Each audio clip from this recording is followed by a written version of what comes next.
Le livre de la semaine. Un auteur et son œuvre. Le rendez-vous avec la littérature tous les dimanches sur Radio Côte d'Ivoire. Bonjour à tous et merci de nous rejoindre. La langue française cohabite avec de nombreuses langues ivoiriennes, une interférence qui développe un nouveau type de français. Dans la pratique, l'on constate que de nombreuses fautes sont commises au quotidien, tant à l'écrit qu'à l'oral. Mais là où des personnes appellent à l'abandon, Aimé Adopo Hachi, notre invité de ce dimanche, préconise la réflexion. Il vient de paraître un livre intitulé « Analyse en grammaire française », dans lequel il rappelle quelques méthodes et principes d'analyse en grammaire pour expliquer certaines vérités grammaticales. Aimé Adopo Hachi, bonjour. Oui, bonjour madame. Merci d'avoir répondu à notre invitation. Alors, ma première question est la suivante. On le sait, de nombreux livres sur la grammaire française existent de partout. Votre livre, intitulé « Analyse en grammaire française », est-ce que ce n'est pas un livre de grammaire de plus? Quelle est la différence entre vous et les autres livres de grammaire? Non, ce n'est pas un ouvrage de plus. C'est vrai, vous avez raison que sur le marché, il y a beaucoup d'ouvrages de grammaire. Mais ici, nous avons voulu mettre l'accent sur un aspect particulier qui concerne des exercices qui se pratiquent au lycée et au collège. Ces exercices sont dénommés analyse grammaticale et analyse logique. D'accord. Voilà. Okay. Donc, notre ouvrage a mis l'accent spécifiquement sur ces deux questions. Alors que en général, les autres ouvrages de grammaire font une description plus ou moins générale de tous les points de grammaire. Mais ici, nous avons voulu cibler spécifiquement l'analyse grammaticale et l'analyse logique. Alors, est-ce que vous pouvez nous dire quelle est la différence entre les deux? Quand on parle d'analyse grammaticale, c'est quoi? Alors, l'analyse grammaticale en grammaire traditionnelle, tous les enseignants de français, les élèves le savent, c'est l'identification des mots dans la phrase. Et l'analyse logique, c'est de mettre en relief les relations qui existent entre les propositions dans la phrase. Est-ce que cela est parti d'un constat? Oui, bien sûr, cela est parti de nombreux constats. Il faut dire que nous avons été enseignants, professeurs de lycée avant de faire une thèse et être enseignants du supérieur. Nous encadrons donc des futurs professeurs de français.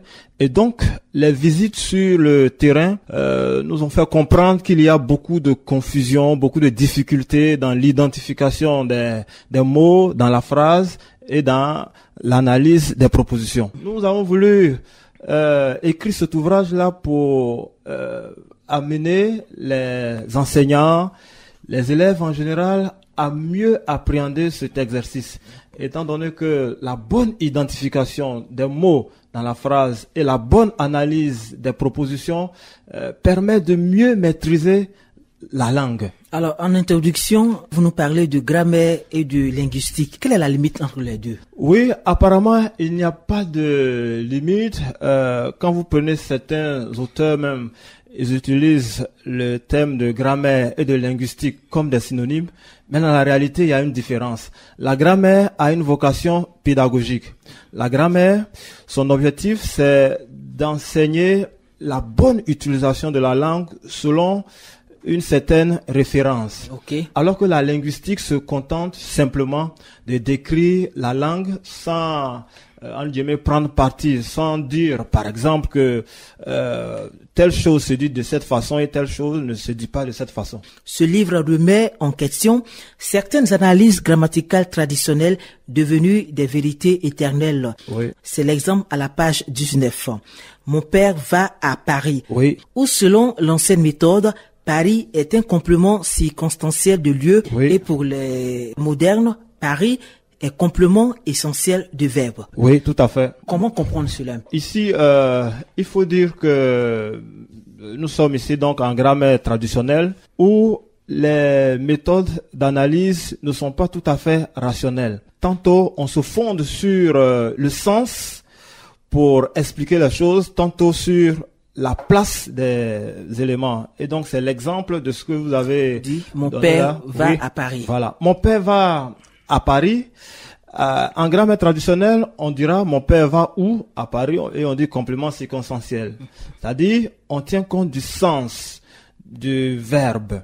Alors que, normalement, on devait tenir compte du lien de l'élément par rapport au verbe. Je prends un autre exemple. Voilà, un autre exemple pour mieux éclairer cela.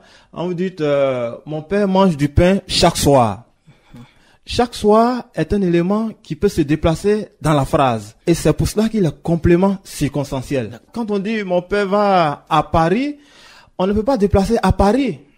À Paris est lié directement au verbe. Donc, on devrait dire que c'est un complément essentiel du verbe, comme ce qu'on appelle le complément d'objet direct. Parce que quand on ne fait pas cela, les élèves sont quelquefois troublés. Quand on fait le cours, on leur dit que le complément circonstanciel est caractérisé par le fait qu'il se déplace dans la phrase. Et quand on tombe sur des phrases de ce type où l'élément ne peut pas se déplacer dans la phrase, mais l'élève est perdu. Il se dit, mais vous avez dit tantôt que le complément circonstanciel se déplace alors qu'ici il ne se déplace pas. Donc mon souhait c'est que les choses soient harmonisées. Voilà, qu'on dise que tout ce qui dépend du verbe est complément essentiel et que tout ce qui ne dépend pas du verbe donc est complément circonstanciel. Ok. On retient avec vous que la grammaire évolue. Oui, la grammaire évolue. Voilà, donc il faut que les choses changent plus ou moins. Alors, monsieur Aimé Adopo, oui. Est-ce qu'il y a un secret pour maîtriser la grammaire française? Oui, je pense que pour maîtriser la grammaire française, il faut apprendre. Et l'une des bases, c'est la connaissance des propriétés de fonctionnement des mots. Et c'est l'objectif de ce livre. Le gros souci des élèves d'aujourd'hui, des apprenants, c'est la grammaire. Oui. Quand on ne maîtrise pas la grammaire, il est difficile de tenir une bonne conversation. Tout à fait. Et donc, vraiment, c'est ma contribution parce que aujourd'hui, ce n'est pas un secret pour personne. La langue française est violemment maltraitée dans son utilisation.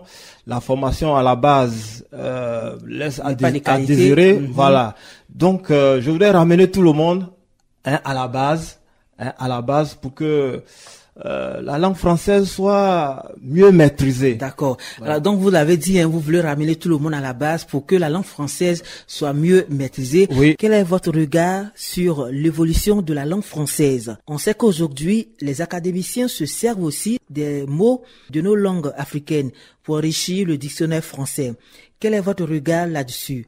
C'est une très bonne chose. Il faut dire que une langue, c'est comme un organisme vivant qui grandit, qui évolue. Voilà. Mais il faut faire attention. Il ne faut pas se donner trop de liberté à créer des mots à n'en point fini. Heureusement que la langue française est régie donc par cette instance, l'Académie française, qui a le dernier mot. Et ça, c'est une bonne chose. Et moi, attaché fermement à la pureté de la langue, moi je me fie donc à l'Académie française. C'est vrai, aujourd'hui, on voit se développer chez nous en Côte d'Ivoire le Nouchi. Alors, j'allais y arriver. Et puisque vous abordez la question, qu'est-ce que vous pensez du Nouchi, ce langage, ce parler populaire ivoirien qui prend de plus en plus de l'ampleur? Bon, alors là, ma position ne va pas plaire à beaucoup de personnes.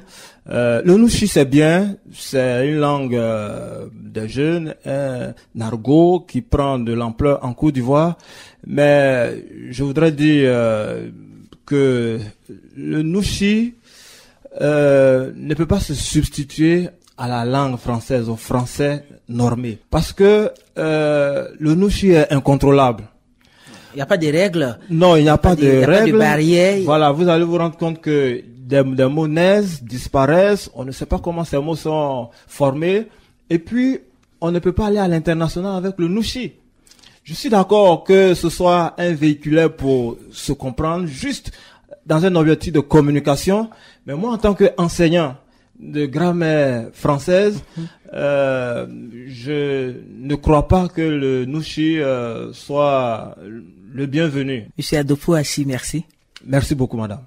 Désormais, vous pouvez réécouter toutes nos émissions sur Facebook en tapant le livre de la semaine officiel. Aimez notre page et revisitez tous nos podcasts. Aimé Adopo Hachi est docteur est lettres modernes, spécialiste de grammaire et de linguistique du français. Maître assistant à l'ENS, l'école normale supérieure d'Abidjan, il est professeur de grammaire. Passionné de questions de grammaire, cet auteur a pour lui cette riche expérience de la pratique grammaticale. Ce livre offre aux usagers des outils d'analyse, des éléments grammaticaux, les questions sur la nature et les fonctions des mots. Bonne lecture et à la semaine prochaine. Le livre de la semaine. Apprendre, divertir, éduquer. Radio Côte d'Ivoire, Abidjan 88.fm.